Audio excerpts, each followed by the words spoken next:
I'm sorry. So whenever we're given a critique, do you want us to give us the background information, like on the time period, like what was going on at the time in history? Well, okay. I mean, that's a yes and no.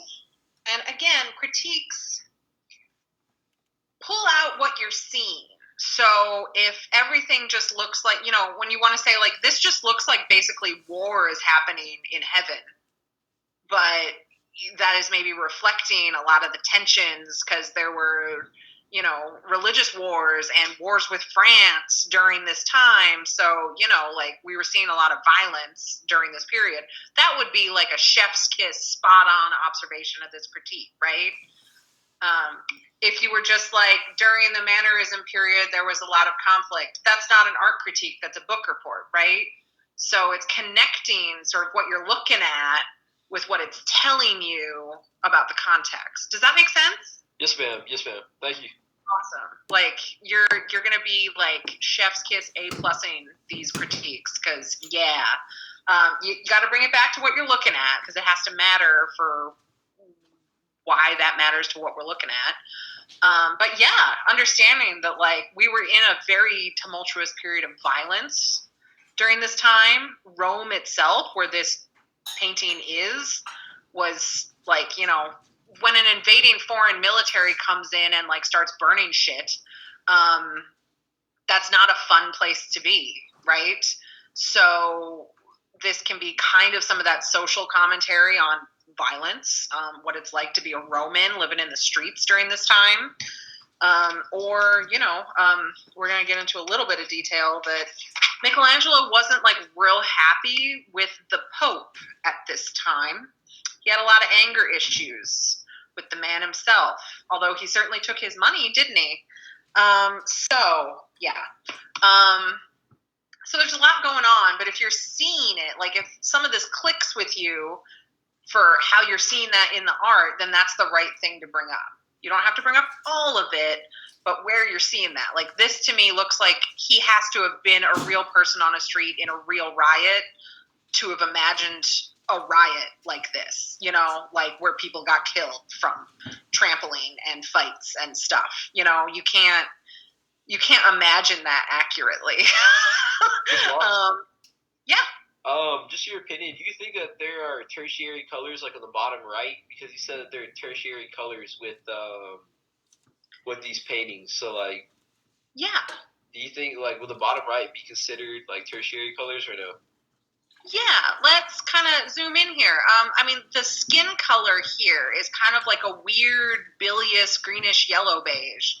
I think Saint Teresa with her like spiked semicircle there, that's a pretty weird lime green, right? So when you start getting into if it could be classic blue, we get pink instead of red.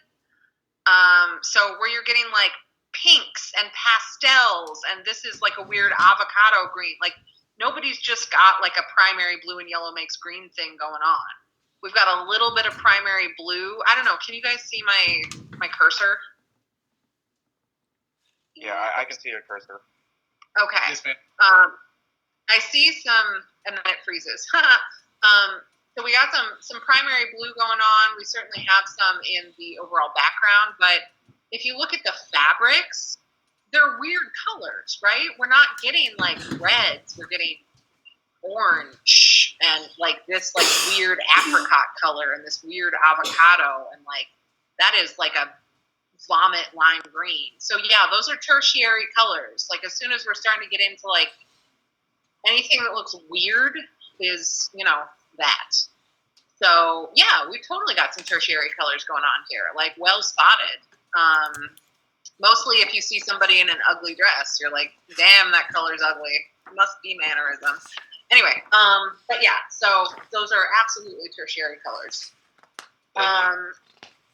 So the rules created for natural illusion are sort of deliberately broken here. We're moving away from this ideal mortality of like, yay, isn't life swell and beautiful and aren't the trees pretty? And we're also moving into something that's not the world that we exactly see in life.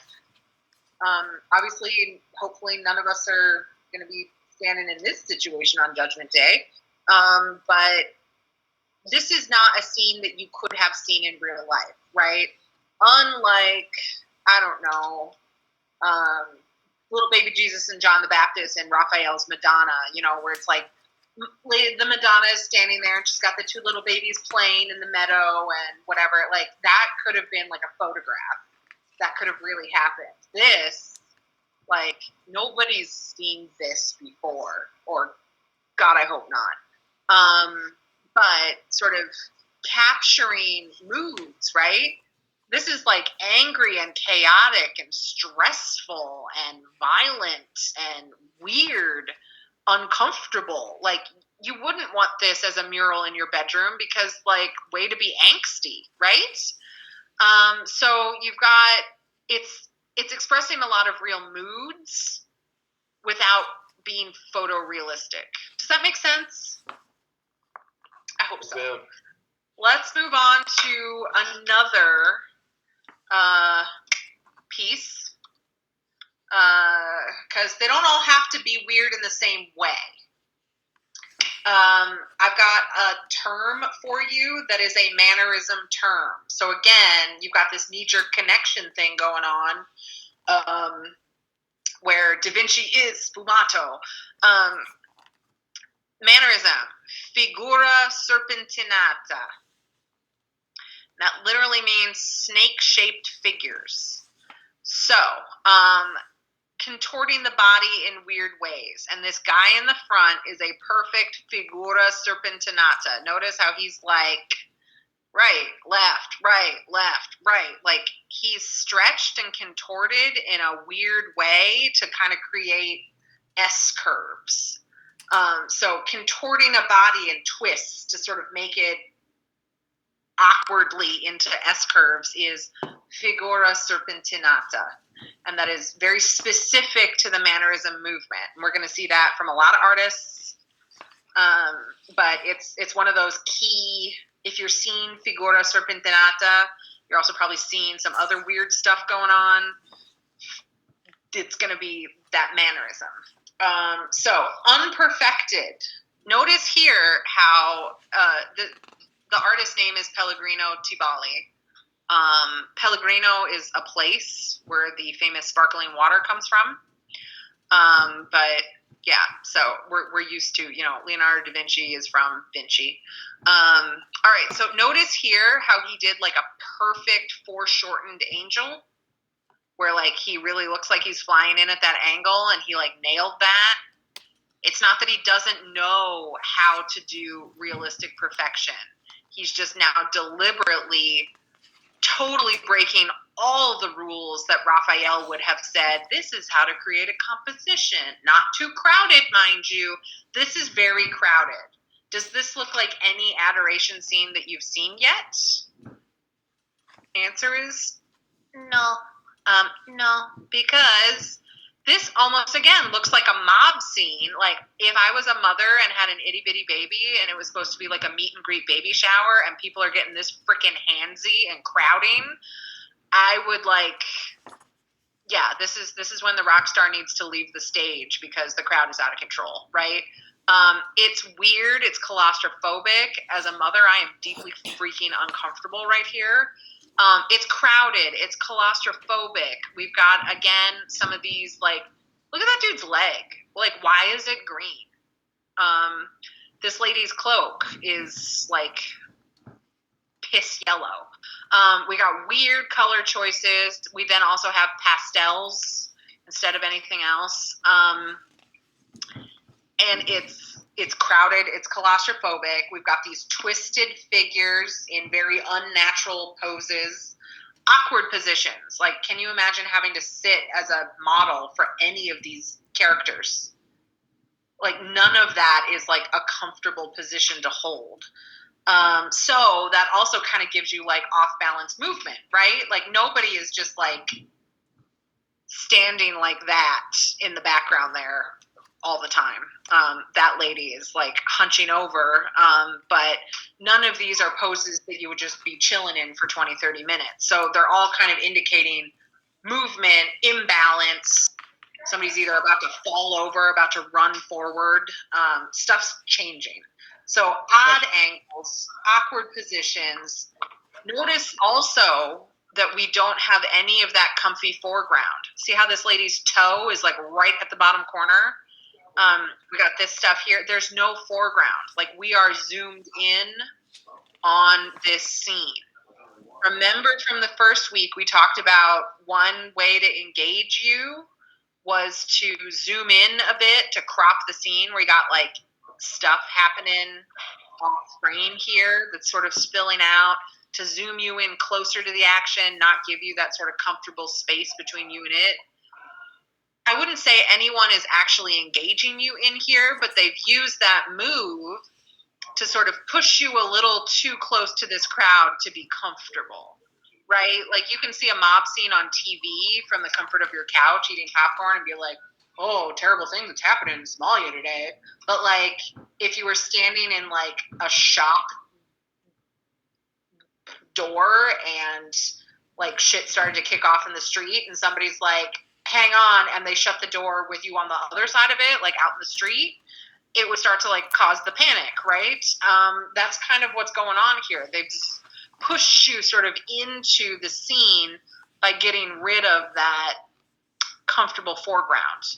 Like you're much too close to this mess to be comfortable. So they're trying to make you uncomfortable as the viewer, which is engaging. Let's see. Okay. Yep. So, like, in the background, it's more of a cool color scheme, and then in the foreground, it seems kind of like warmer. Is that part of Mannerism, or is that just kind of this piece? Yeah, I would say that like we are all over the place with color scheme just to like not create the harmony. I mean, like what? Anyway, there's a lot going on here, and yes, we don't have that like a complementary color scheme where you've got like perfect complements to balance each other. Not gonna happen. They're gonna like complement and then like zoom off like a quarter turn just to like mess with that balance.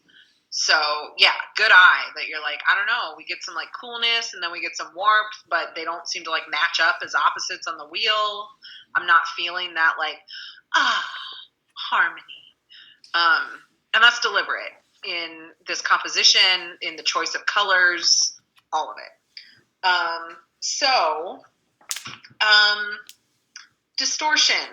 I've gone on and on about the S-shaped figure, right?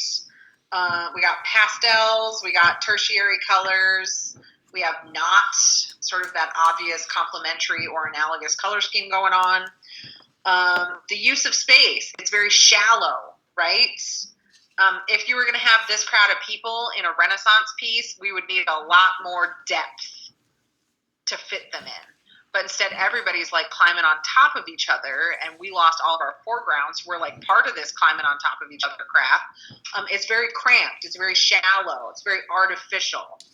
Like this is not how people interact. The figures are distorted either in their proportions or their poses. This one, Pellegrino Tibali, is very good at high Renaissance proportions. Like he can do a perfect Renaissance figure. So then what he does is he does perfect Renaissance proportions, but just distorts the crap out of their poses. So he gives really uncomfortable, awkward poses and things. And that's where that weird sort of off tension comes from. So what this does, and I've got to sell you a concept right now, so like sit back and like let it wash over you for a minute before you start arguing with me. So all of this like movement and how all these overlapping bodies and this figura serpentinata starts like creating all of this like falling ribbons almost. And I mean, I say that the angel's got this like flapping ribbon here that almost looks like a couple of these bodies sort of like water ribboning down. If you don't think of them as bodies and you just start to think of them as these like curving, undulating shapes, it's kind of adding an elegance to the piece where you've got style that makes it go beyond the illusion of reality. Like we know Pellegrino Tibali can do real. Now he's doing something more than that. where you could throw in the air quotes of art. So that's what you would call like style. And what this was called, this whole idea that the artists were going for that better than reality, more emotional, more real than real, because we're adding in movement and tone and feelings and emotions, is called grazia or grace. So in a weird way, by making this so uncomfortable and awkward and artificial, it's kind of adding a grace to it. Not in that like graceful like a ballerina way, but in that like it's got style beyond trying to mimic photographic realism. So the rules were created for natural illusion, the perfection of natural space. And they're broken deliberately to move away from this sort of ideal mortality into something that's not of this world, exactly how we see it. I want also, like, so specifically for this piece, it almost looks like they're like. So I was always taught whenever doing art, whatever, the rule was one, don't make it so overcrowded, but two, for like your main focus of the piece is supposed to be kind of like standalone, and everything else is going to be kind of like absent around it. And then like this piece, it's almost the exact opposite, where everything's super crowded, and then the main focus of the piece is almost kind of on its own, kind of. Does that make sense what I'm saying? Yes, and that is exactly Mannerism. It is, we know the rules. We studied the rules. We studied, some of us, with the great masters. And now, screw your rules, don't tell us what to do. This is art. So they know not to overcrowd the composition. They know that your focal point needs to have leading markers to it, should be somewhere down the middle, because it should be balanced with that, vertical symmetry. And we know that, and we don't care. So it's this deliberate breaking of those rules of beauty and rules of perfection and balance. So yeah, that stuff's going to be messed up, but there's still, you can see that they were students of the old masters. You can see that they're students of the high Renaissance who are deliberately breaking the rules. Because this doesn't look like anything that came before. It's not like we just forgot how to do it right. We're deliberately screwing with it. Here's another one. Remember this one from Art Toolkit, Parmigiano. Proportions here is what he is messing with, right? Like, he can do perfect realistic cloth. He can do realistic faces, hair, architecture, everything, and then he just totally distorts the crap out of all of these figures' bodies. So, I mean, first, look at that tiny man in the corner holding a scroll. The use of linear perspective tells us that he's like standing right next to her chair. So he can't be very far behind her. And he's not way off in the distance in the background. He's just distorted into that hierarchical proportions. Madonna herself is huge with giant legs, long fingers, that weird figura serpentinata curved neck. Notice how her neck looks very artificially janked to one side. So the baby, again, elongated in a very strange position. That is not how you hold a baby safely. So again, Parmigiano, 1534. He lived in Rome. He's studying the great masters. He's an artist in this time, right after the High Renaissance. He studied the Pietà. He probably went to the chapel to see the Pietà, which is in St. Peter's, and drew it, studied it, was like, wow, Michelangelo was amazing. And then as he's telling his own narrative here with this adoration scene, he's going with, okay, Michelangelo did that like huge triangular base to the Madonna's legs. But instead of doing it with like fabric here, he's doing it by just giving her like epic thighs. The way that Christ's adult body was sort of laid across her lap is very much what's happening here in this elongated. And if you look at his color, like kind of dead looking baby. So it's definitely like an homage to Michelangelo's Pietà. It's like a foreshadowing of like before and after 30 years, which is also, think about it, before and after, we're about 30 years apart now from when Michelangelo did the Pietà. We've just done like opposite timeline of birth and death here. And then, just to add to, I also kind of want to point out like this kind of satirical classicism. So remember how we added like ancient Roman ruins to stuff, and we're like, yay, high Renaissance classicism.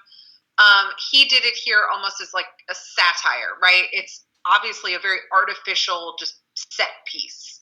This is not actually taking place in a ruin. It's not taking place in a classical building. It's just got this single artificial set piece. And then you can see fabric, which makes it even feel much more like a theater set piece. So it's his kind of screw classicism, two-finger salute to the high Renaissance. So also then, what else do we have? We've got a really crowded side scene of a bunch of strangely erotic, naked, very leggy young girls. And one shoved in the back, awkwardly looking at us. I can't move my mouse. Move my mouse. Anyway, you see her there staring at us. It's weird. So this is all very fantasy. It's all very artificial. Notice how we've kind of got this misty fantasy sfumato Narnia crap going on in the background here too. That would have also kind of been a nod to Da Vinci and his sfumato. Whether or not he's mocking it or whether or not he's just like updating it for like the edgy new crowd could be argued. It's not an illusion of natural reality, but the artist is using what's messed up to draw your eye where he wants you to for more artistic freedom. He can tell a more elaborate narrative here because he's not stuck with having to show you what it really looks like with real people in reality and space, right? So if you do something weird, people are going to look at the weird. So now you can use the weird to do what you want to do with that. I hope that kind of makes sense. Yeah? Wouldn't this sfumato be more of like an homage to Michelangelo being as great as he was? Like, Da Vinci. Would an artist or Da Vinci, sorry, would it really be like an attack on him necessarily, like, or sarcastic use? I don't think so. Like, I think Parmigiano, especially Maybe more of like a mentorship kind of thing. Like, yo, Da Vinci created this whole big thing. Here's this crazy mannerism piece of art, but I'm going to recognize the fact by using this right. that Da Vinci was the GOAT.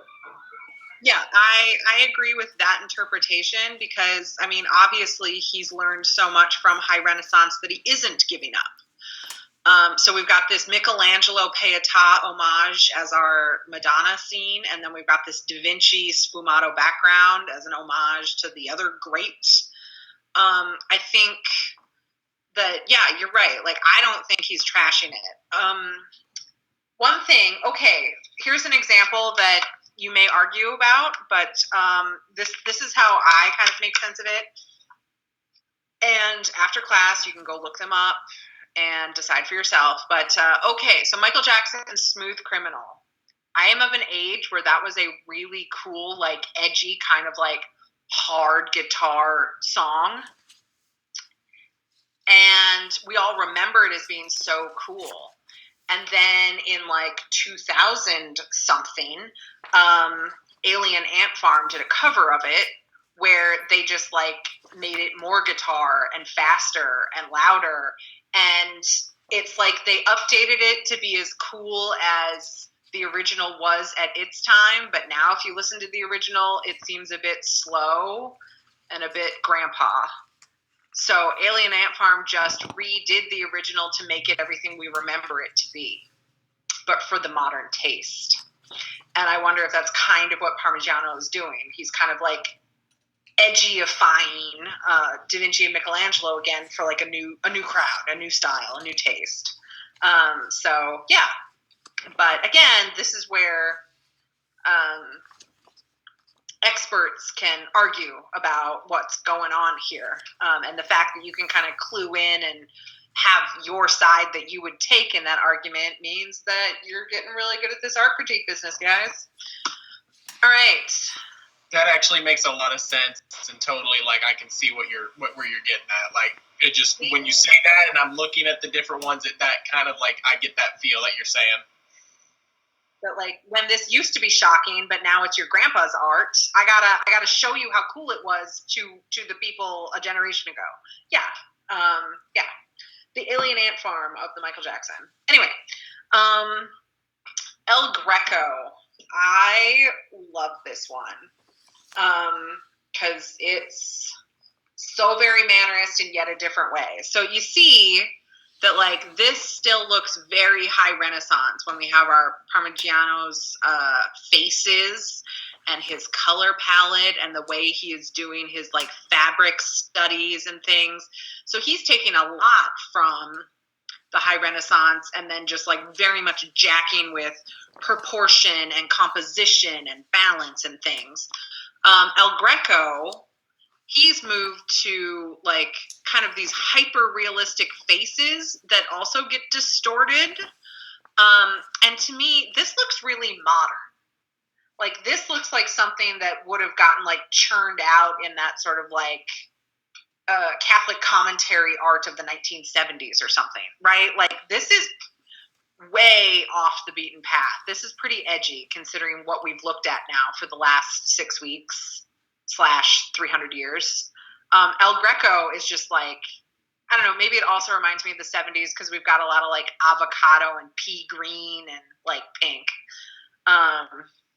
Doesn't this look like some people's, like, parents' rugs back in the day? Anyway, right. So El Greco, he's still sort of towards the end of the Mannerist period, but you still see those same key concepts. He worked mostly in Spain, by the way, which is why he's known only as the Greek in Spanish. But he's probably not Greek. Doesn't matter. I don't know. Whatever. He's like one of those mystery rock stars of this era that people didn't appreciate enough in his own time to pay attention to. Luckily, we have Giorgio Vasari, who's totally fanboyed at Michelangelo and stuff, so we know a lot about the artist's life. We don't have that for El Greco. So all of our key elements are here. Weird color to start with, right? I assume that kind of catches you first, is that weird color. It's not primary or secondary. It's tertiary, and it's pastel. Very odd use of light and shadow, right? Very, very dark shadows, very sort of severe shadows here. Notice how all the figures, notice the front guys are very figura serpentinata. Like they are like doing the limbo rock, and it's not going to go well for that old guy. They're very twisted and unnatural, kind of S-shaped curviness. So we got figura serpentinata figures going on. We got this weird pastel stuff. The figures are elongated and they are crowded. It feels claustrophobic, but kind of in a different way. Like, this doesn't feel angry to me. So the people are distorted and long and tall. It's a very cramped, crowded composition. There's zero foreground again. So, like, you're zoomed in uncomfortably close to this whatever is happening here. Perspective. There's no real sense of space except that we have, like, overlapping figures if these guys are in front of those guys.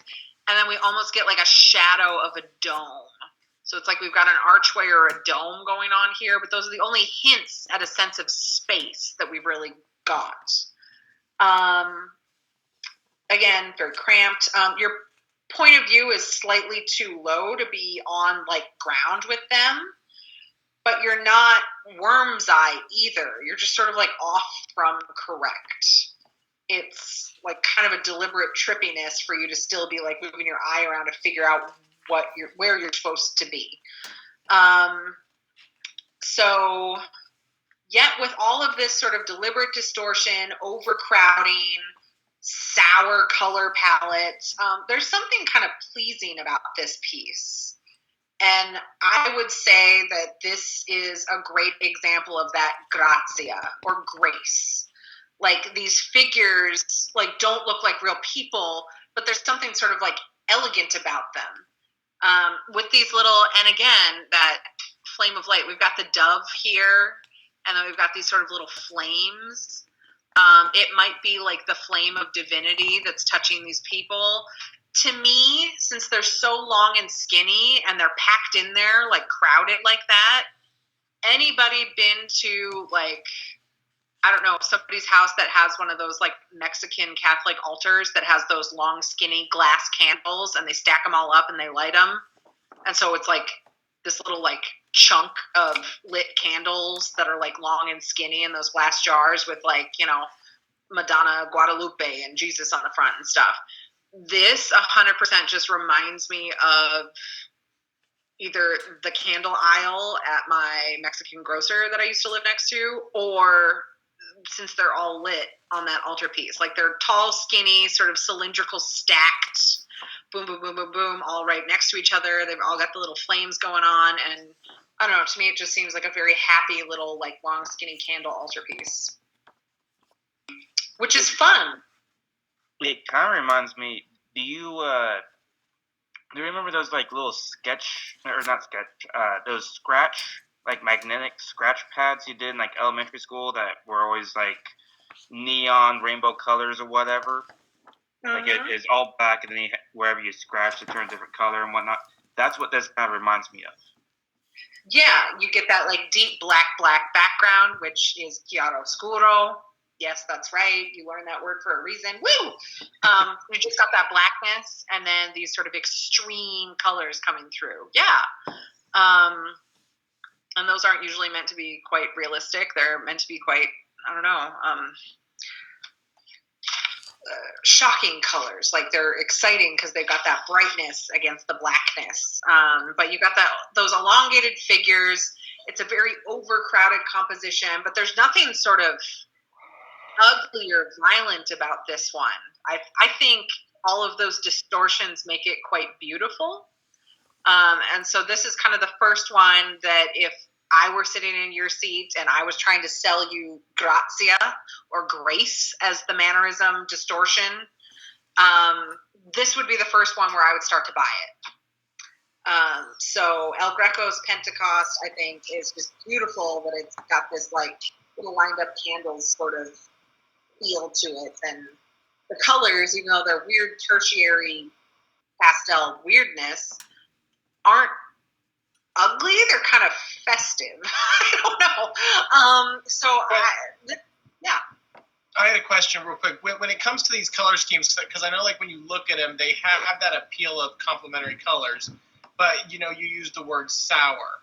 Would this then be considered like, if you were trying to like, you know, like critique it, would that be considered like a sour complementary color? Because the colors fit the positioning and everything on like the color scheme, but they're just not the colors. You know what I mean? Right. Yeah. I mean, professional art critics have called the Mannerist color palette, quote, sour. So tertiary pastels. I mean, sour is right, because a lot of times we're getting these sort of like rotten citrus colors, aren't we? We're getting like rotten lemon and rotten lime. Canary yellow is a big one.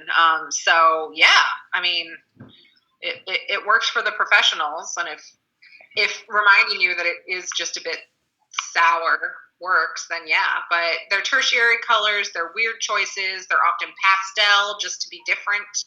Like we don't get red, we get pink. You know, so yeah, that works.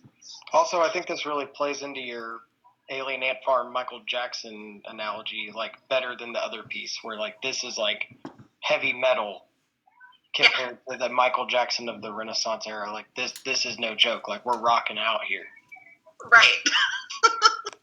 Well, I'm glad everybody likes my one-to-one, because again, you like listen to Michael Jackson, but again, and you're like, damn, I am not a fan of remakes, but they just spiced it up for our modern times. They made it. Remember the pop goes punk Britney Spears? Yeah. The Hit Me Baby One More Time. Like that's kind of like Britney Spears is like all poppy and girly, and then here comes this heavy metal band that just blows it away and remakes it, and then just something totally different but equally awesome. Right. Everything it updates it for a new edgier generation. Yeah. So for your notes now, I just want to say this is the last Mannerist piece of this lecture.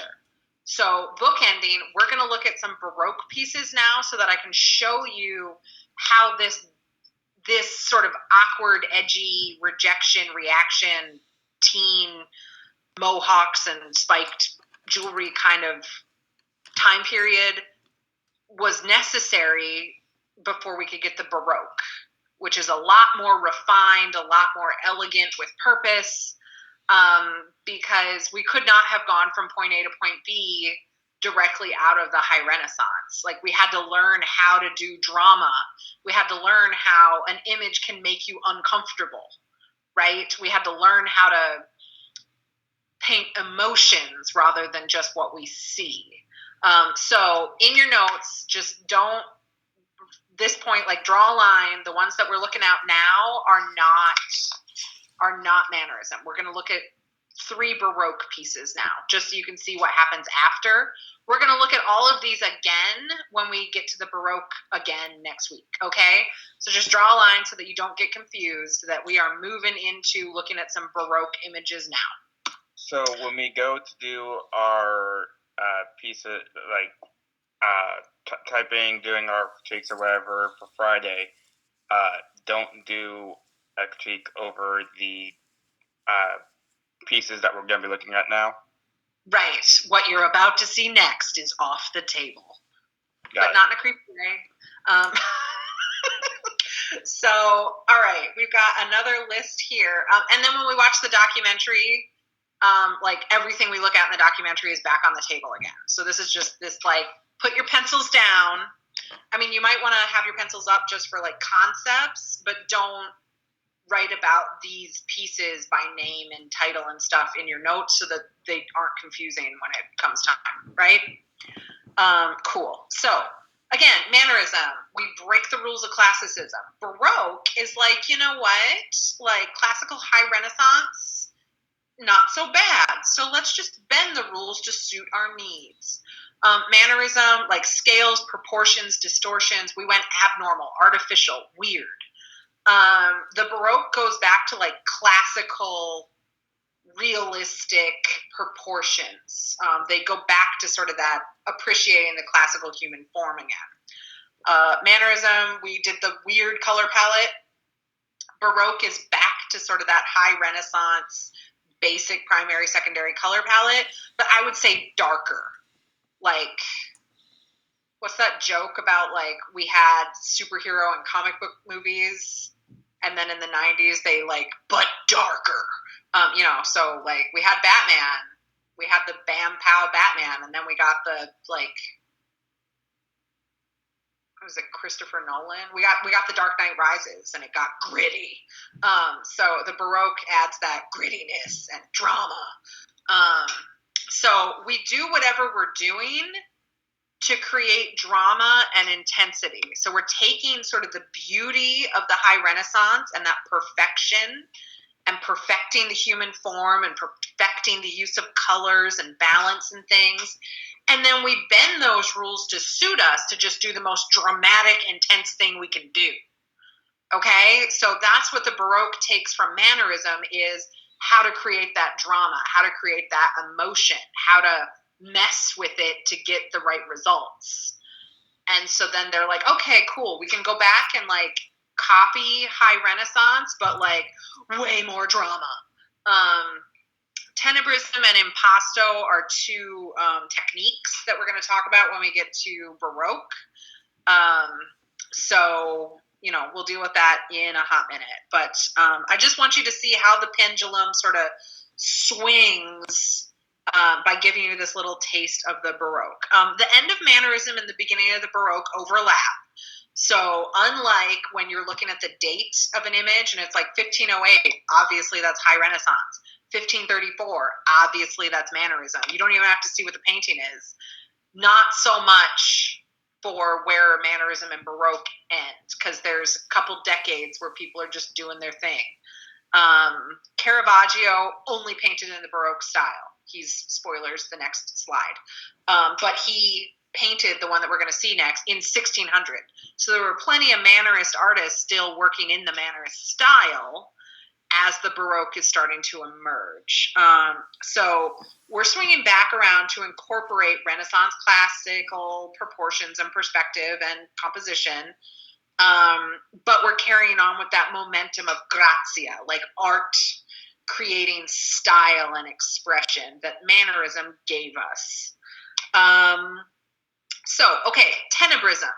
We give this to the Baroque, but El Greco is totally Captain Tenebrism. It is extreme contrast between light and dark. I mean, that's obviously exactly what you're looking at here. So like light lights with deep, deep shadow and no real middle range of colors, right? El Greco, kind of the master of early Tenebrism. It's very dramatic, right? This is very dramatic lighting. So that's what that word means right there. So light lights, dark darks, no middle ground. Like extreme, like, I don't know, when you put the flashlight under your face and you're like, once upon a time. Maybe that's only me who puts my kid to bed like that. God, I'm the worst. Anyway, all right. Impasto. That is where you are building up a physical thickness of paint. So there's like a three-dimensionality to actually seeing the paint on the canvas. It's not like full-on like sculpture, but you can actually see like chunks of paint. We will look at this a lot more in our Baroque lecture, but it's like paint for paint's sake, like this juicy, beautiful oil paint. Because oil paint on canvas is just freaking beautiful. You can see through it because it's in oil, so it's like kind of transparent, translucent. So like globbing pieces on and you've got like sort of different colors swirling in it. It's really quite entrancing to just like look at it. A couple of messed up artists, including Van Gogh, he used to like get so into his paints that he would eat them, and that might have added to his insanity and death. But they're just like so beautiful and so unctuous that he just wanted to touch it. So he'd eat his cadmium yellow quite often, which is super poisonous. Anyway, all right, so for that 3D effect, we've got extreme contraction and expansion of space. So that whole like comfortable foreground thing that we had in the High Renaissance that we totally got rid of in Mannerism, we're going to keep it totally gotten rid of in the Baroque. So let me just show you an example of what I mean, of how we've gone back to like High Renaissance beauty, High Renaissance color palette, but that extreme drama that we can get from lighting and sort of distortion of space, getting rid of that foreground. This is Caravaggio. You're going to know him better by next week. It's intense. It's dramatic. If there was like a tagline for the Baroque, it would be dramatic. So use of light and space on this is very new to the Baroque movement. So the light is Tenebrism. I mean, it's Caravaggio, so I would also say chiaroscuro. That's just pure blackness back there. So we've got those bright lights. We've got like one intense light source of some off-frame lantern. And then deep, deep shadows and very little middle color in between. Space, like the picture plane is full. There is zero comfy foreground. Like that dude's head is like an inch from like sliding off the canvas onto your feet.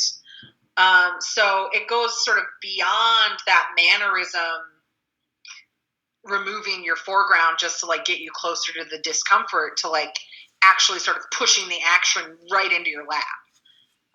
So St. Paul, if he slid any further, yeah, he'd be like on the ground. But we are back to perfect high Renaissance classical proportions. We are back to perfectly foreshortened perspective according to high Renaissance illusional correctness, right? The way that he's laying on the ground right here, like that is a perfectly foreshortened body. This horse that's kind of sideways, he's a little bit twisted around, which is quite an interesting move. But he's in perfect sort of extreme foreshortened perspective. But there's like some movement going on here. So our scale, our proportions, our bodies are back to being that like high Renaissance, perfect, realistic perfection. But we're playing up drama. We're bending rules of composition and light and balance to get the most drama and artistic style we can out of this stuff. Oops. Spoilers. All right. Artemisia Gentileschi, Judith slaying Holofernes. I just wanted to throw out there that, like, it's not all men. Like, this whole ladies can paint thing happened. I'm not going to say that it was like a 50-50 workforce sort of situation, but there were certainly at least Baroque masters that were lady masters. So do you see sort of a similarity in style with Caravaggio here, with Gentileschi? Things are either light or dark. There is zero space in the foreground. Like, these bed sheets are like going to start soaking your shoes in a minute, right? There's not really a background put in. She didn't give us like a long wall in a corner. Like, it's just, there's just the wall right behind them that she's casting her shadow. So there's no sort of background. There's no comfortable foreground. There's like much less of a sense of space. We don't have any corners of the room or details like that. And so that pushes us up that we are like inches from the bed where this dude is getting his head removed. The mid-ground action is sort of pushed right up into your face. It's like falling out of the picture frame, which is very dramatic. Dramatic subject choice, very gory and dramatic. So subject choice or the action, if you can make it dramatic, then that's what you pick. Most of the time, a Judith and Holofernes image, like, let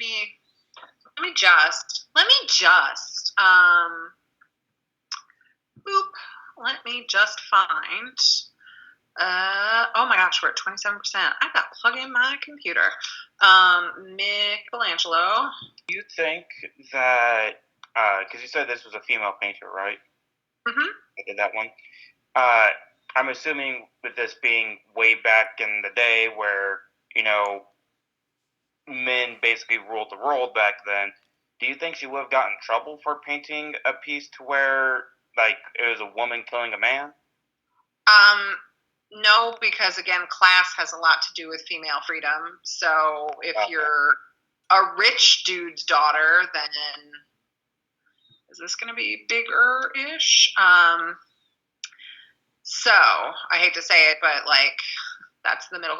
This is Michelangelo's high Renaissance Judith and Holofernes. So the deed has been done. We are bringing the head of Holofernes back to the camp to say, no need to go to battle tomorrow, boys. I took care of it.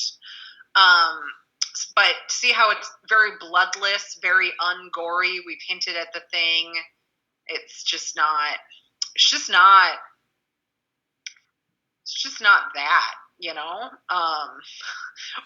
We are watching the business be done here. So much more dramatic than the high Renaissance option for how to portray Judith and Holofernes.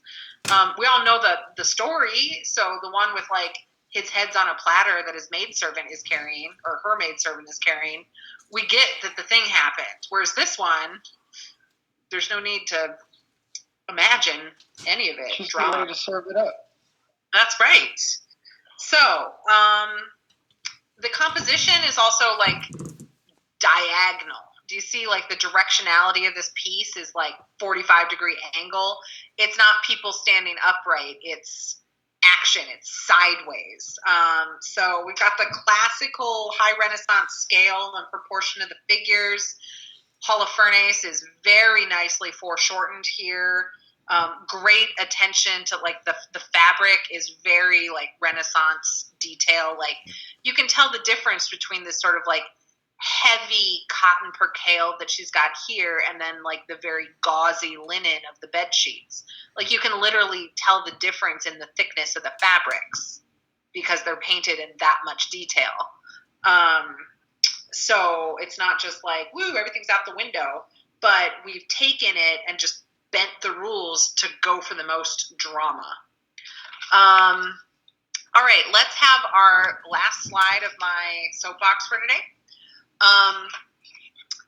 This is the comparison of the Davids from the movements. I just wanted you to have some Davids to hang out with. I don't have a Mannerism David.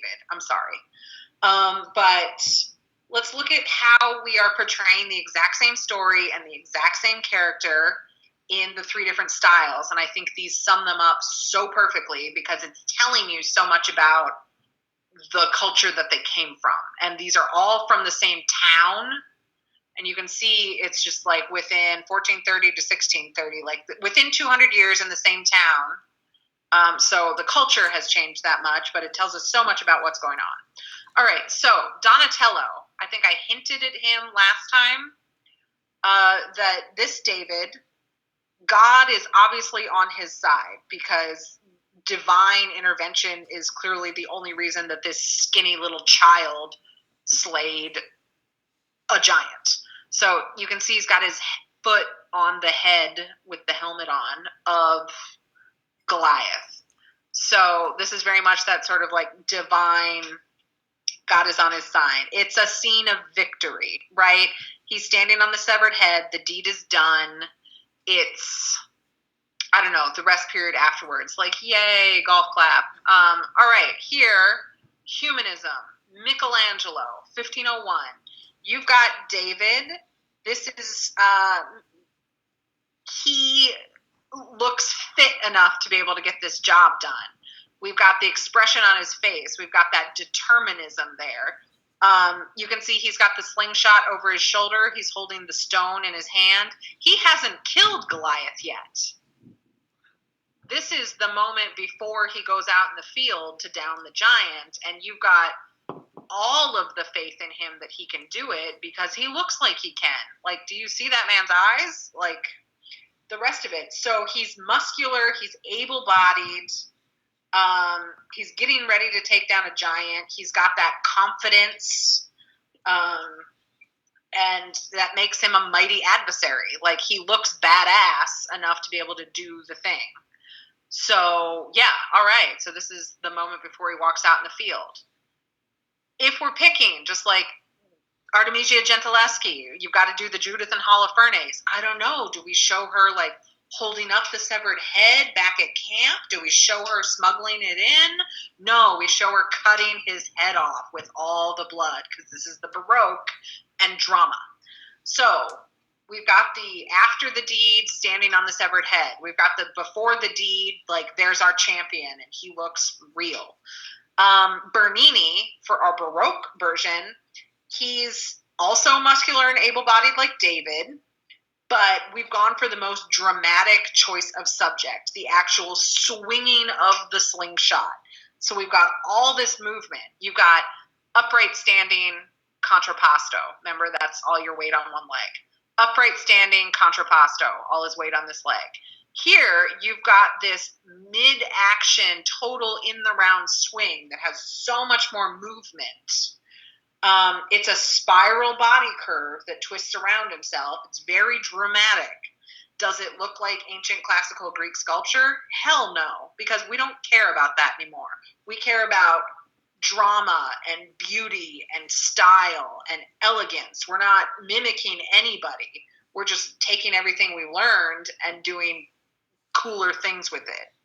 So, bending the rules. We got these high Renaissance proportions, but a much more dramatic flair with our pose and our scene choice and the way it's being depicted.